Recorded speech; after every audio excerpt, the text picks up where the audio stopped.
Hi అండి, అందరికీ welcome to అమ్మో కిచెన్ వరల్డ్. అందరు ఎలా ఉన్నారండి? నేనైతే చాలా బాగున్నానండి. మీరందరూ కూడా ఆరోగ్యంగా ఆనందంగా ఉండాలని ఆ భగవంతుని నేను మనస్ఫూర్తిగా కోరుకుంటున్నానండి. ఈరోజు మన వ్యూయర్స్ కోసం నేను హోటల్ స్టైల్ జీరా రైస్ ఏ విధంగా చేసుకోవాలి, అలాగే దీనికి కావాల్సిన ఇంగ్రీడియంట్స్ ఏంటో చూపిద్దామని చెప్పి ఇలా మీ ముందుకు వచ్చానండి. చాలా సింపుల్గా అండ్ టేస్టీగా, మన దగ్గర ఎక్కువ టైం లేనప్పుడు చాలా ఈజీగా ప్రిపేర్ చేసుకోవచ్చండి. మరి ఎందుకండి ఆలస్యం, వీడియోలోకి వెళ్ళిపోదామండి.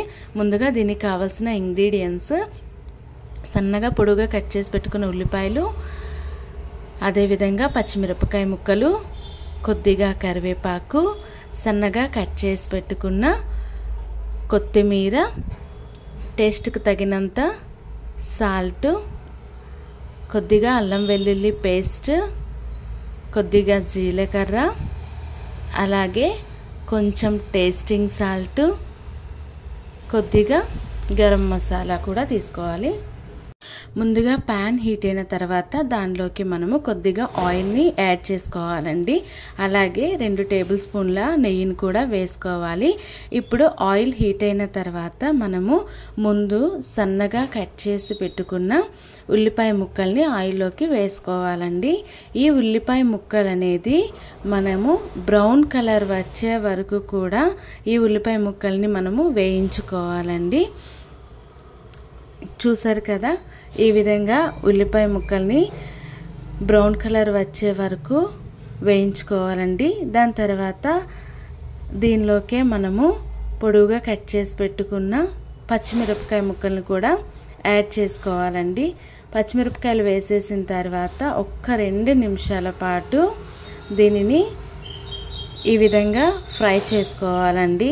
దీనిలోకే మనము ఇప్పుడు అల్లం వెల్లుల్లి పేస్ట్ను కూడా వేసేసుకోవాలండి.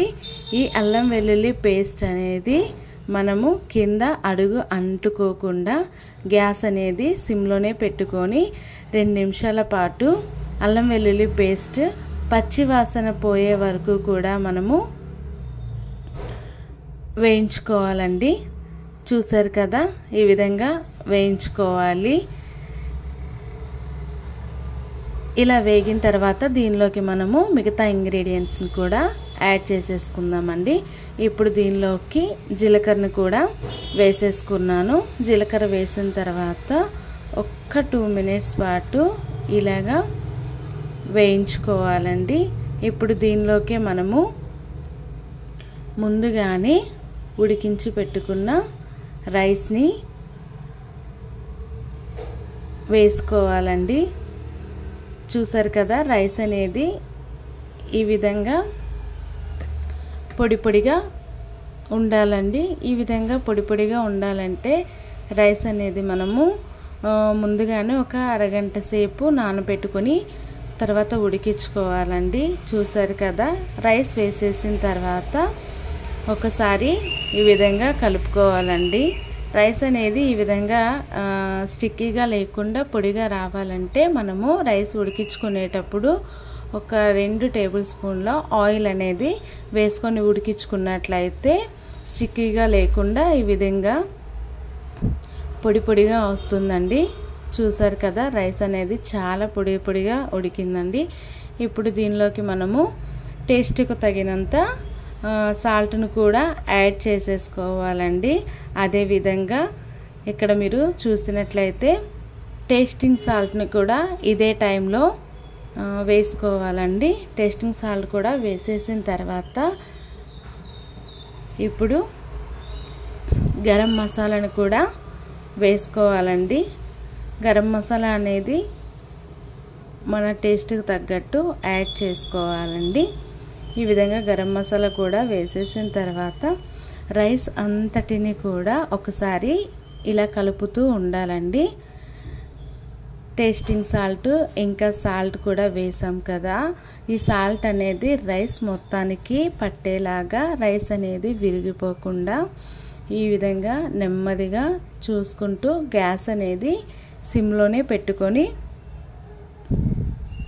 ఒకసారి రైస్ అంతటిని కూడా ఇలా కలుపుతూ ఉండాలండి. అడుగు అనేది మాడిపోకుండా చూసుకోవాలండి. మనము చూసుకుంటూ కలుపుతూ ఉండాలండి. గ్యాస్ అనేది సిమ్లోనే ఉండాలి. చూసారు కదా, రైస్ అనేది ఈ విధంగా రెడీ అయిపోయిందండి. సాల్ట్ మొత్తం రైస్కి పట్టేంత వరకు కూడా రైస్ అంతటినీ కూడా మనము ఒకసారి ఇలా కలుపుకోవాలండి, విరిగిపోకుండా. దీనిలోకే మనము చివరిగా సన్నగా కట్ చేసి పెట్టుకున్న కొత్తిమీరను కూడా యాడ్ చేసేసుకోవాలండి. కొత్తిమీర వేసేసిన తర్వాత ఒక్క 2 మినిట్స్ పాటు రైస్ అంతటినీ కూడా ఈ విధంగా నెమ్మదిగా కలుపుకోవాలండి. చూసారు కదా, జీరా రైస్ అనేది రెడీ అయిపోయిందండి. చాలా అంటే చాలా సింపుల్గా రెడీ చేసేసుకోవచ్చు మనము. మన దగ్గర ఎక్కువ టైం లేనప్పుడు లంచ్ బాక్స్కి ఈ విధంగా ప్రిపేర్ చేసుకోవచ్చండి. పిల్లలు కూడా చాలా ఇష్టంగా తింటారు. అండ్ ఫస్ట్ టైం మీరు కనుక నా వీడియోస్ని చూసినట్లయితే లైక్ చేయండి, షేర్ చేయండి, సబ్స్క్రైబ్ చేసుకోండి. రైస్ అనేది కొద్దిగా ఈ విధంగా పొడి పొడిగా రావాలంటే ఉడికించుకునేటప్పుడు 1 టేబుల్ స్పూన్ ఆయిల్ అనేది వేసుకోవడం మాత్రం మర్చిపోకండి. అంతేనండి. చూసారు కదా, చాలా సింపుల్గా రెడీ అయిపోయింది. మీరు కూడా నాలా ట్రై చేసి ఎలా వచ్చిందో కామెంట్ చేయండి.